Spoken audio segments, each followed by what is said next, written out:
ನಮಸ್ತೆ ಸ್ನೇಹಿತರೆ, ನೇರವಾಗಿ ಈ ದಿನ ವಿಚಾರಕ್ಕೆ ಬರ್ತೀನಿ. ನಿನ್ನೆ ಮೊನ್ನೆ ಅಂದ್ರೆ 2-3 ದಿನಗಳ ಹಿಂದೆ ನಮ್ಮ ಭಾರತದಿಂದ ನೇಪಾಳಕ್ಕೆ ಟೂರ್ ಹೋಗಿರ್ತಾರೆ. ಆ ಟೂರ್ ಹೋದ ಸಂದರ್ಭದಲ್ಲಿ ಪಾನ್ ಪರಾಗ್ ಹಾಕೊಂಡಿರುವಂತಹ ಒಬ್ಬ ಭಾರತೀಯ ನೇಪಾಳದ ರಸ್ತೆಗಳಲ್ಲಿ ಪಾನ್ ಪರಾಗ್ ನವ್ವುತ್ತಾನೆ.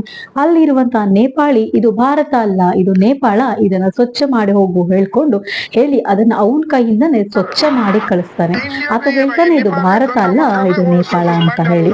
ಅಂದ್ರೆ ಭಾರತದಲ್ಲಿ ಇರುವಂತವ್ರು ಯಾರಿಗೂ ಕೂಡ ನೀಟ್ನೆಸ್ ಅನ್ನೋದಿಲ್ಲ, ಕ್ಲೀನ್ ಅಂದ್ರೆ ಏನಂತ ಹೇಳಿ ಗೊತ್ತಿಲ್ಲ ಅಂತ ಅರ್ಥನಾ ಹೇಳಿ? ಹೌದು, ಅದನ್ನ ಅಕ್ಸೆಪ್ಟ್ ಮಾಡ್ಕೊಂಡ್ಲೇಬೇಕು. ಯಾಕೆ ಅಂತ ಕೊಟ್ಟಂದ್ರೆ ನಮ್ಮ ರಸ್ತೆಗಳು ತುಂಬಾ ಚೆನ್ನಾಗ್ ಆಗ್ತಾ ಇದೆ, ಹೊಳಿತಾ ಇದೆ. ಆದ್ರೆ ನಾವು ಅಷ್ಟು ನೀಟಾಗಿ ಮೇಂಟೈನ್ ಮಾಡ್ತಾ ಇದೀವ? ರಾಜಕೀಯ ಪಕ್ಷಗಳು, ನಗರಸಭೆಗಳು ಇಷ್ಟುಗಳು ಮಾತ್ರ ಚಂದವಾಗಿದ್ರೆ ಸಾಕ? ಇವ್ರುಗಳು ಮಾತ್ರ ಸಪೋರ್ಟ್ ಮಾಡಿ ದೇಶವನ್ನ, ರಾಜ್ಯವನ್ನ, ನಗರವನ್ನ, ಜಿಲ್ಲೆಗಳನ್ನ ಉದ್ಧಾರ ಮಾಡಿದ್ರೆ ಸಾಕ? ನಾವು ಮೈಂಟೈನ್ ಮಾಡೋದ್ ಬೇಡ್ವಾ? ನಮ್ಮ ಮೆಂಟಾಲಿಟಿಗಳು ಬದ್ಲಾಗೋದ್ ಬೇಡ್ವಾ? ಯಾವಾಗ ಬದ್ಲಾಗೋದು? ನಮ್ಮ ಹತ್ತಿರದಲ್ಲಿರೋ ಸೊರಬದ ಬಸ್ ಸ್ಟ್ಯಾಂಡ್ ಹೋಗಿ ನೀವು, ಗೋಡೆಗಳ ಮೇಲೆ ಪೇಂಟಿಂಗ್ ಮಾಡಿಟ್ಟಿದ್ದಾರೆ. ಅಂದ್ರೆ ಪಾನ್ ಪರಾಗ್ನ ಫ್ಯಾನ್ಸ್ ನಮ್ಮ ಕರ್ನಾಟಕದಲ್ಲಿ ಅಷ್ಟು ಜನ ಇದ್ದಾರೆ ಅಂತ ಹೇಳಿ. ನಮ್ಮ ಏನು ಸ್ವಚ್ಛತೆ ಅಂದ್ರೆ ಏನಂತ ಹೇಳ್ಕೊಂಡೆ ಗೊತ್ತಿಲ್ಲ ಅಂತ ಹೇಳ್ಕೊಂಡು ಹೇಳ್ಬೋದು. ಈಗ ಬಂದು ನಗರಸಭೆಯವರು ಕ್ಲೀನ್ ಮಾಡಿ ಗುಡ್ಸ್ ಹೋಗಿರ್ತಾರೆ, 10 ನಿಮಿಷ ಬಿಟ್ಟು ಬಂದ್ರೆ ಮತ್ತೆ ಅಲ್ಲೇ ಕಸ ಇರತ್ತೆ. ಕಾರಣ ಏನು? ನೇಪಾಳ ರಾಜ್ಯದಿಂದ ನಮ್ಮ ರಾಜ್ಯಕ್ಕೆ ಬಂದು ಬೇಕಾದಷ್ಟು ಜನಗಳು ಅವರ ಜೀವನವನ್ನ ಕಟ್ಕೊಂಡಿದ್ದಾರೆ, ಇಲ್ಲೇ ಜೀವನವನ್ನ ಮಾಡ್ತಾ ಇದ್ದಾರೆ. ಅವ್ರು ಬಂದು ನಮ್ಮ ದೇಶದಲ್ಲಿ ಉಗಿಬಹುದು, ಅದು ಮಾಡ್ಬೋದು, ಏನ್ ಬೇಕಾದ್ರೂ ಮಾಡ್ಬೋದು. ಆದ್ರೆ ನಮ್ಮ ದೇಶದ ಒಬ್ಬ ವ್ಯಕ್ತಿ ಅವರ ದೇಶಕ್ಕೆ ಹೋಗಿ ಉಗ್ದಾಗ ಅದನ್ನ ಕ್ಲೀನ್ ಮಾಡಿಸ್ತಾರೆ ಅಂತ ಹೇಳಿ ಅಂದ್ರೆ ಅವರ ದೇಶದ ಬಗ್ಗೆ ಅವ್ರಿಗೆ ಎಷ್ಟು ಪ್ರೌಡ್ ಫೀಲ್ ಇರ್ಬೋದು. ಹಾಗೇನೆ ಅವರ ದೇಶವನ್ನ ಸ್ವಚ್ಛತೆಯಲ್ಲಿ ಕಾಪಾಡುವಲ್ಲಿ ಅವ್ರಿಗೆ ಎಷ್ಟು ಕಾಳಜಿ ಇರ್ಬೋದು ಅನ್ನೋದನ್ನ ನಮ್ಮ ನಾಗರಿಕರು ತಿಳ್ಕೊಬೇಕಾಗಿದೆ. ನೋಡಿ, ಜನ ಎಷ್ಟು ಹಾಳಾಗ್ಬಿಟ್ಟಿದ್ದಾರೆ ಅಂತ ಹೇಳ್ಕೊಂಡ್ರೆ, ನಮ್ಮ ಸಾಗರದ ಇಂದಿರಾ ಗಾಂಧಿ ಕಾಲೇಜ್ ಹತ್ರ ಸಂತೆ ಮಾರ್ಕೆಟ್ ನಡೆಯುತ್ತೆ. ಅಲ್ಲಿ 3000 ಮಕ್ಕಳು ಸ್ಟಡಿ ಮಾಡ್ತಾರೆ.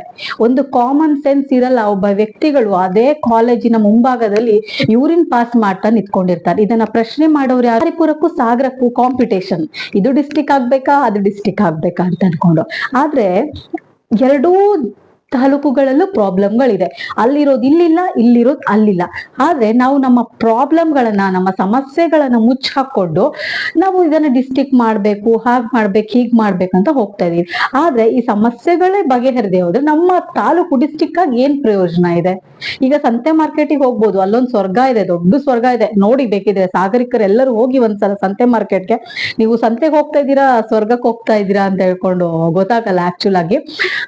ಅಲ್ಲಿನ ಪಬ್ಲಿಕ್ ಟಾಯ್ಲೆಟ್ ಇದೆ, ಅದು ಏನಕ್ಕೆ ಯೂಸ್ ಹೇಳಿ ಗೊತ್ತಿಲ್ಲ. ಡೋರ್ ಇಲ್ಲ, ನೀರಿಲ್ಲ, ಏನೂ ಇಲ್ಲ. ಅದು ಸಂತೆ ವ್ಯಾಪಾರಸ್ಥರಿಗೂ ಯೂಸ್ ಆಗಲ್ಲ, ಕಡೆಗೆ ಬರುವಂತ ಸಂತೆ ಮಾಡುವಂತಹ ಪಬ್ಲಿಕ್ ಕೂಡ ಯೂಸ್ ಆಗಲ್ಲ. ಏನಕ್ಕದು? ನಮ್ಮ ಸಾಗರದ ಗಾಂಧಿನಗರದ ಅಗ್ರಹಾರ ಸರ್ಕಲ್ ಅಲ್ಲಿ ಒಂದು ಬಾತ್ರೂಮ್ ಇದೆ, ಅದು ಏನಕ್ಕೆ ಉಪಯೋಗಕ್ಕೆ ಬರ್ತಾ ಇದೆ? ಅಲ್ಲೂ ಡೋರ್ ಇಲ್ಲ, ನೀರಿಲ್ಲ, ಮೇಂಟೆನೆನ್ಸ್ ಇಲ್ಲ. ಏನಕ್ಕೆ ಕಟ್ಟಿದ್ದಾರೆ? ಉದ್ಘಾಟನೆ ಕಾರ್ಯಕ್ರಮಗಳು ಅದ್ದೂರಿಯಾಗಿ ನಡೆಯುತ್ತೆ, ಆ ನಂತರ ಮೇಂಟೆನೆನ್ಸ್ ಝೀರೋ. ಪ್ರಶ್ನೆಗಳನ್ನ ಜನ ಯಾಕೆ ಮಾಡಲ್ಲ? ನಮ್ಮ ಮೂಲಭೂತ ಸೌಕರ್ಯಗಳನ್ನ ಯಾಕೆ ಕೇಳಲ್ಲ?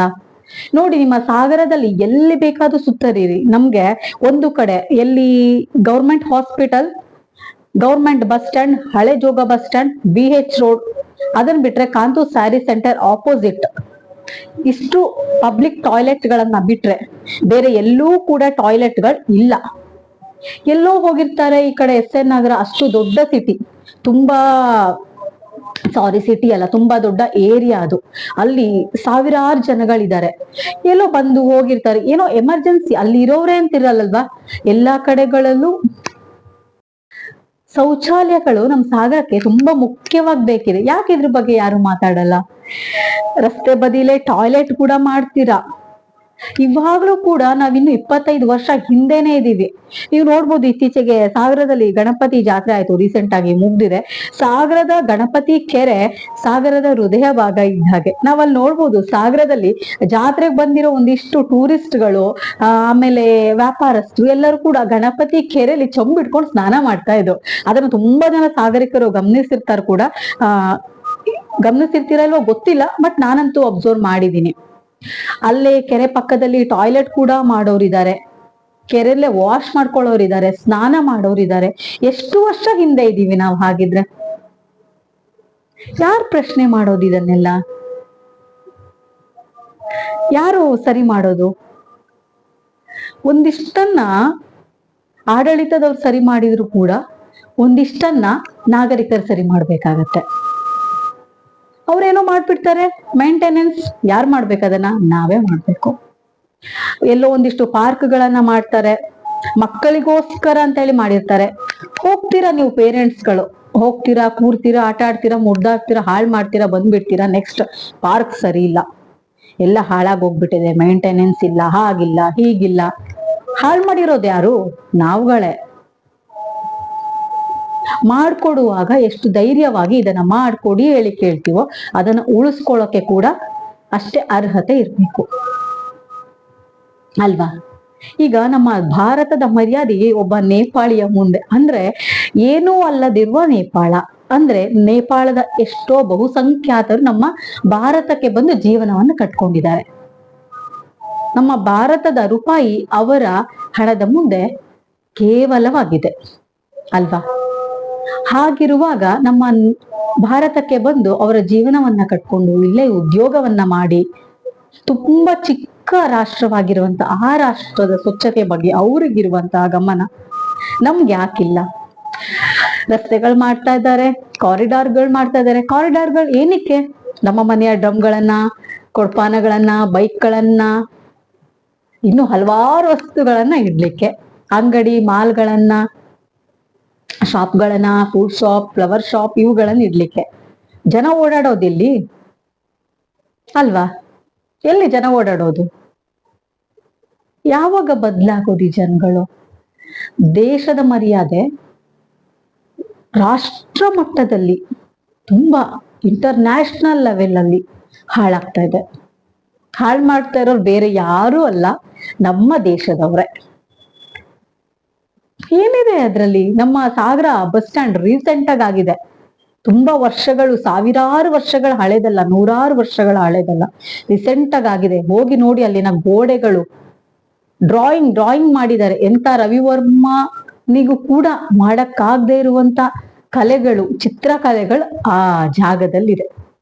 ಡಸ್ಟ್ಬಿನ್ ಗಳಿರತ್ತೆ, ಆದ್ರೂ ಕೂಡ ನಮ್ಗೆ ನೀಟ್ನೆಸ್ ಅನ್ನೋದಿಲ್ಲ. ಎಸಿತೀವಿ. ನೀವು ನಮ್ಮ ಕರ್ನಾಟಕದ ಯಾವ ಭಾಗಕ್ಕೆ ಬೇಕಾದ್ರೂ ಹೋಗ್ಬಹುದು. ಹೋಗಿ ಅಲ್ಲಿನ ಬಸ್ ಸ್ಟ್ಯಾಂಡ್ ಗಳನ್ನ ನೋಡ್ಬಿಟ್ರೆ ಆ ಊರಿನ ಸ್ಥಿತಿಗತಿಗಳು ನಮ್ಗೆ ಗೊತ್ತಾಗ್ಬಿಡತ್ತೆ. ಪಾನ್ ಪರಾಗ್, ಎಲೆ ಅಡಿಕೆ ಮಾಡಿ, ನಿಮ್ಗೆ ಹ್ಯಾಬಿಟ್ಗಳಿರತ್ತೆ ಮಾಡಿ, ಬಟ್ ಅದು ಅಷ್ಟೇ ಮೇಂಟೈನ್ ಮಾಡಿ. ಅಲ್ಲಿನ ಸ್ವಚ್ಛತೆಯನ್ನ ಕಾಪಾಡಿ. ಡಸ್ಟ್ಬಿನ್ಗಳಿರತ್ತೆ. ನೀವು ಇಲ್ಲಿ ಮಾಡಿದ್ದನ್ನ ಬೇರೆ ದೇಶಗಳಿಗೆ, ಬೇರೆ ಜಾಗಗಳಿಗೆ ಹೋಗಿ ಮಾಡಿದಾಗ ನಮ್ಮ ದೇಶದ ಮರ್ಯಾದೆ ಹಾಳಾಗುತ್ತೆ. ನೀವು ನಿಮ್ಮ ಮರ್ಯಾದೆ ಕಳ್ಕೊಳ್ಳಿ, ಏನು ತೊಂದರೆ ಇಲ್ಲ. ದೇಶದ ಮರ್ಯಾದೆಯನ್ನ ಯಾಕೆ ಇಂಟರ್ನ್ಯಾಷನಲ್ ಲೆವೆಲ್ ಅಲ್ಲಿ ಹಾಳು ಮಾಡ್ತೀರಾ? ಏನೇನೋ ಮಾಡ್ತೀರಾ.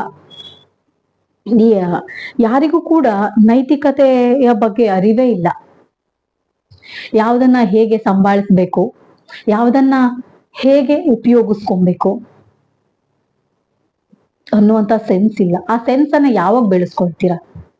ಎಲ್ಲೋ ಬರ್ತಾ ಇರ್ತೀರಾ, ಕಾರ್ ಡ್ರೈವ್ ಮಾಡ್ಕೊಂಡು ಹೋಗ್ತಾ ಇರ್ತೀರಾ, ಎಲ್ಲೋ ಮಧ್ಯ ರಸ್ತೆಯಲ್ಲಿ ನಿಲ್ಲಿಸ್ತೀರಾ, ಯೂರಿನ್ ಪಾಸ್ ಮಾಡ್ಲಿಕ್ಕೆ ಹೋಗ್ತೀರಾ, ಅಲ್ಲಿ ಹೆಣ್ಣು ಮಕ್ಳು ಓಡಾಡ್ತಿರ್ತಾರೆ, ಹೆಂಗಸ್ರು ಓಡಾಡ್ತಿರ್ತಾರೆ, ಪುಟಾಣಿ ಮಕ್ಳುಗಳು ಓಡಾಡ್ತಾ ಇರ್ತಾರೆ. ಅಷ್ಟೇ ಯಾಕೆ, ಜೊತೆಗೆ ನಿಮ್ಮ ಹೆಂಡತಿ, ಮಕ್ಕಳು ಎಲ್ಲರೂ ಬಂದಿರ್ತಾರೆ.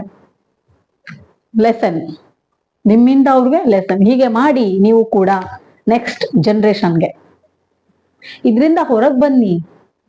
ಸ್ವಚ್ಛತೆ ಅಂದ್ರೆ ಹೀಗೆ, ಬಾತ್ರೂಮ್ ಅಲ್ಲಿ ಹೋಗ್ಬೇಕು, ಊಟನ ಡೈನಿಂಗ್ ಟೇಬಲ್ ಅಲ್ಲಿ ಮಾಡ್ಬೇಕು. ಇಷ್ಟನ್ನ ಹೇಳ್ಕೊಡಿ, ಇಷ್ಟನ್ನ ಇಂಪ್ರೂವ್ ಮಾಡ್ಕೊಳಕ್ ಟ್ರೈ ಮಾಡಿ. ದೇಶದ ಮರ್ಯಾದೆಯನ್ನ ಹರಾಜ್ ಹಾಕೋದನ್ನ ನಿಲ್ಸಿ.